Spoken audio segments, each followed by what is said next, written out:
wasn't even said like that or meant like that, or then relax. Like you can't tell people to relax. You can't drop a bomb and then tell me to fucking relax. Not cool. I've not dropped a bomb. Yes, you have started this. You've made drama over nothing, which has actually got fuck all to do with you.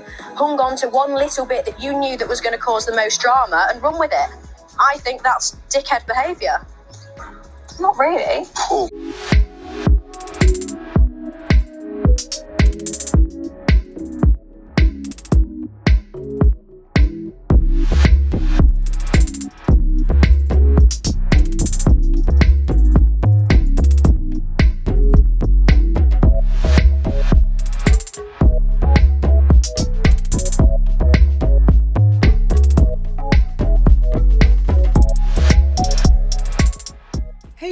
Welcome back to Romance Review TV with Lady T, and I got another recap for you guys. Love Island Season 8 episode number 22, and it gets really messy in this particular episode, and guess who is behind it? Of course, Ekin-Su. But before we unpack all of this, if you are new here, hit that subscribe button, turn on your notifications. If you like the video, smash that like button, and also feel free to drop a comment down in the comment section below. So yeah, it gets a little testy, but we're going to talk about it. So as you guys remember, there was some messiness that started yesterday's episode with the drama between Tasha and Andrew, and looked like she was about to kick Andrew to the curb. Then there's the other drama that was going on between Jax and Paige, because Jax was with Jay, and he was not happy about it, and he was really feeling the blues. So in this particular episode, it started out, of course, with Tasha from that leftover drama from episode number 21, where she's still trying to figure out, what am I going to do with Andrew? And then, of course, Paige is still trying to balance this whole thing with Jay and Jax, because these guys are feeling like they're being played around with a little bit. And it seems like that maybe is what she's doing. As for India, she is good. She's enjoying her time with Dami, and no complaints there. He has a big smile on his face. She has a smile on her face. They are all good. So I'm liking seeing that they're meshing well together. As for Danica is just like, can you please just send me a man in this villa who wants to be with me and gets to be obsessed with me? I thought that was funny. As for this whole thing with, I don't know, it's weird, with Davide and Ekin-Su. Now, as much as Davide has been saying that he is not wanting to get back with Ekin-Su, there's still this connection that she's talking about, that they're still having, that she finds very undeniable. So I don't know, we're going to talk more about that, but I'm telling, please don't go back there. Then Jay and Paige is having a conversation, and as much as these two are really enjoying the banter that's going back and forth, I think she's enjoying it a lot more than the guys are, honestly. Now, Jay is, really trying to get to know her to see where this goes. Like he said in the previous episode, he think he might be a day late and $1 short. But he also mentioned in this particular episode that he feel like, I think I'm being a little played here for, because she's saying one thing to me that she's open, but her actions show differently with Jax. So I can understand where he's coming from. So then there's this whole thing that's still kind of lingering between these two, Ekin-Su and Charlie.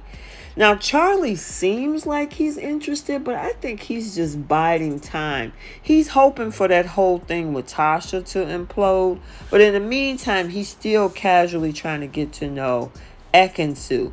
Speaking of Ekin-Su, her two exes are having a conversation, and Jay is really pushing hard with Davide on whether or not he would be open to explore that connection with Ekin-Su again. And Davide was like, no, no, no. But if I could have her, I could get her if I wanted to in a heartbeat. And I'm like, dude, you already had you had a taste of how Ekin-Su is. Do you want to go back to that? It was a whole blow up, drag out yelling match between those two. So I don't even know why he would even fathom the idea. So now there's this other thing that's going on where we have Dami, India, Gemma, and Ekin-Su. Now Dami, and I've noticed he's been giving a lot of advice in the villa, right? Well, he was reading minds in this episode, and he wanted people to take off their, especially Gemma, take off her glasses, let me look in your eyes so I can really see in your soul and kind of figure out what's going on. And to kind of sum it up, he says that, Luca is more into you than you are into him. And even though you really like him, there's a chance that if somebody come into this villa that you really like, you would probably turn your head.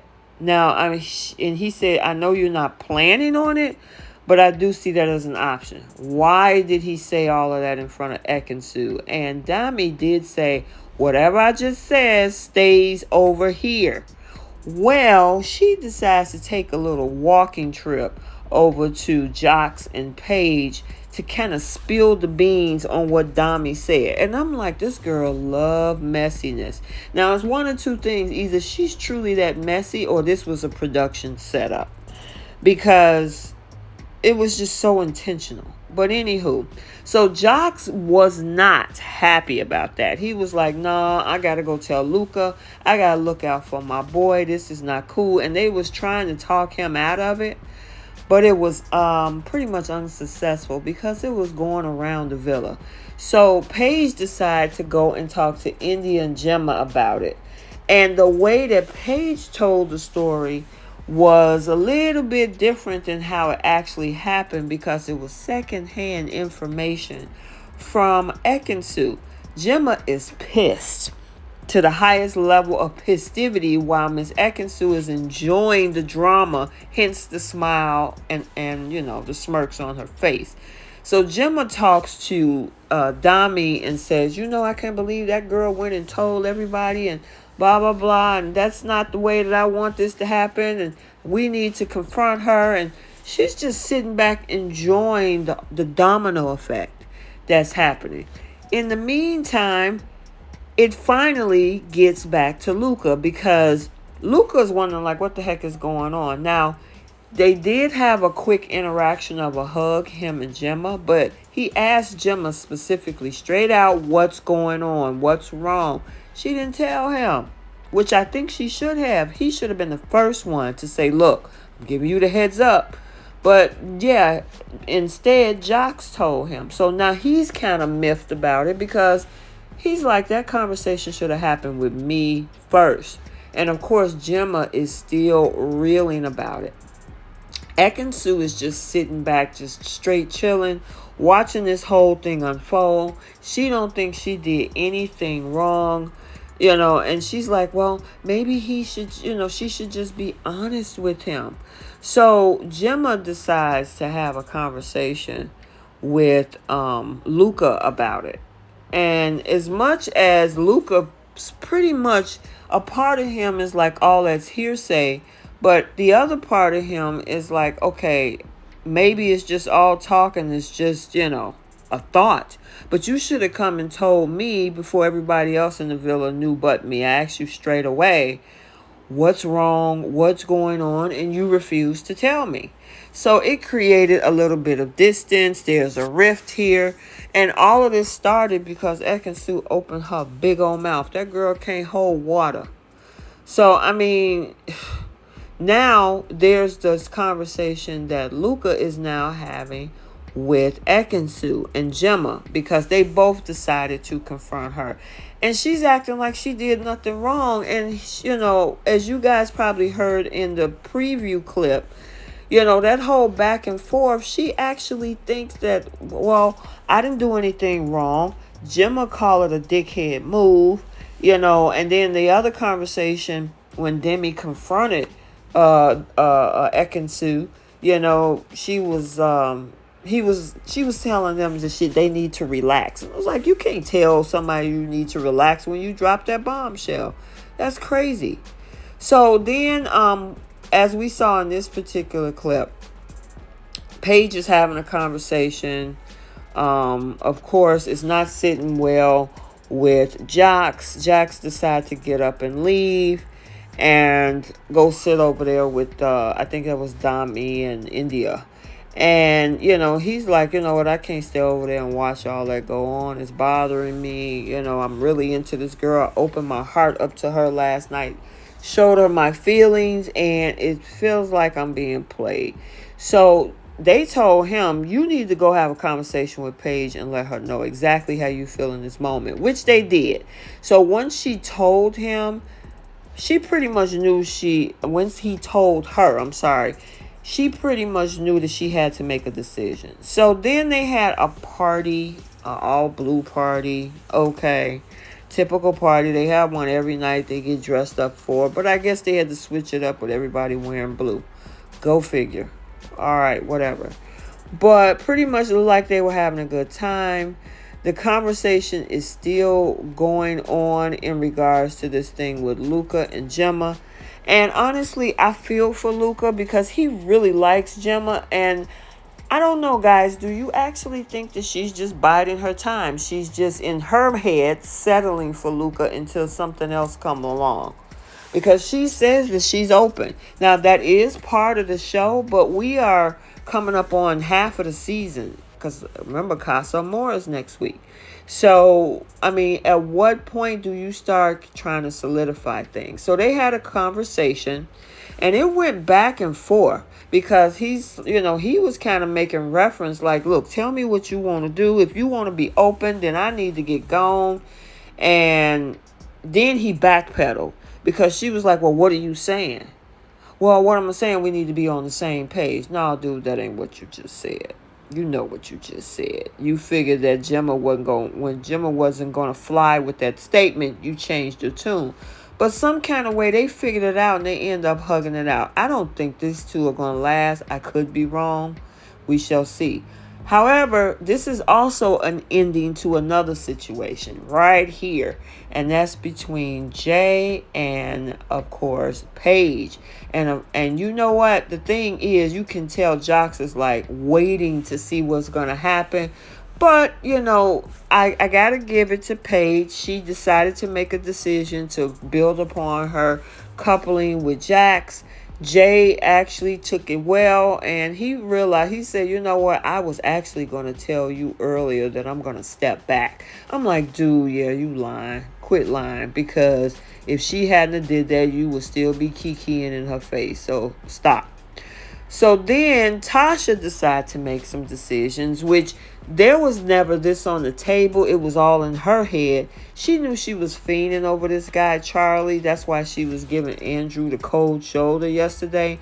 But she decided to make a decision to pretty much tell Charlie, you know what? I'm not going to worry about what we had on that date. I'm going to just fix this thing. And, I have a strong connection with Andrew.